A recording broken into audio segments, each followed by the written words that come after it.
Okay, and welcome back. In this tutorial, I'm going to take a photograph, and I'm going to take you every step of the way to show you how I've doctored it up in Photoshop. And I don't know if doctoring it up is the correct terminology to use, but post-processing is what most photographers will call it. I like to call it photoscopic surgery. Photoscopic surgery? Photoscopic? Or Photoshoptic? I don't know. Anyway, I'm going to show you. We're going to take this image here, and I'm going to plug it in. That's right. I'm going to plug it into the wall. Now watch the photograph in this image. Watch it. It's going to come alive in a second. And there she goes. It's just like I plugged it in, didn't it? It went from this to that. That looks spectacular results. From this to that. And I'm going to show you every step of the way that I've done that. And so, let's have a look at my layers palette, and it'll show you everything that I've done, with the exception of this image right here, which on the top, which is just a culmination of all the images that are below it and onto one layer.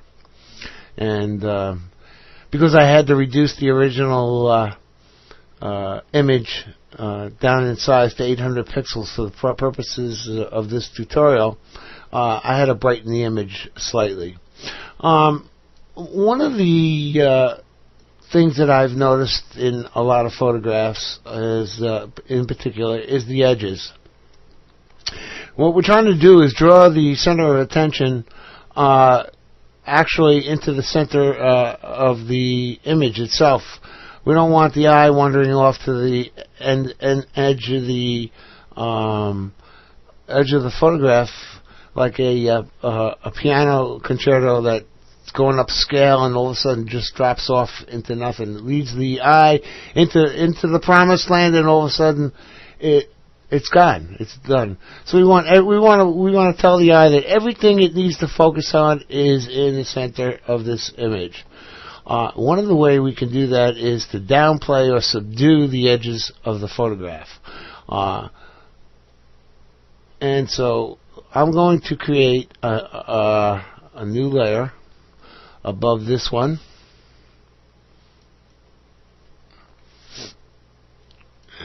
Okay, I got all the other layers except for the original. This is the original right here, see? Okay, so I've created a new layer above it. And what I'm going to do is hit Control A. And what that'll do is it'll select the whole image all around. Now, for this image, I'm going to stroke this. Edit, stroke. And let's see, I think maybe, let's try 15. 15 pixels. Okay. And wait, let me cancel that out. Let me get my default set to black, and then we're going to go into stroke. Let's go 15 pixels, and I'm going to go inside. Inside, you got center, and outside, we're going to choose and click OK. Now that's a little too much. So let me go stroke maybe 9. Let's try 9. 9 is more appropriate for this size layer. Okay. Next thing I want to do is go into filter, and I'm going to go into blur, and I'm going to go into Gaussian blur. Now I'm really going to blur the hell out of this thing. Really going to blur this out. And you can see that it's burning the edges of the photograph. And let's see. I've got, this is an 800 pixel wide image, and I've got 28.9 pixels, and I'm going to click OK. Next thing I want to do is change this blending mode from normal to soft light. And let's take a look with and without.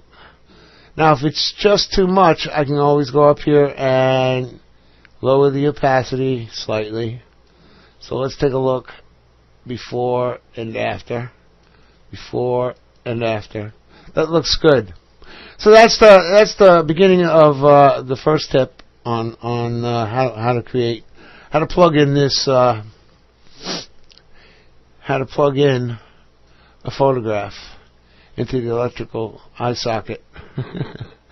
Okay, and stay tuned for the next tutorial. We'll go to the next step. Thank you.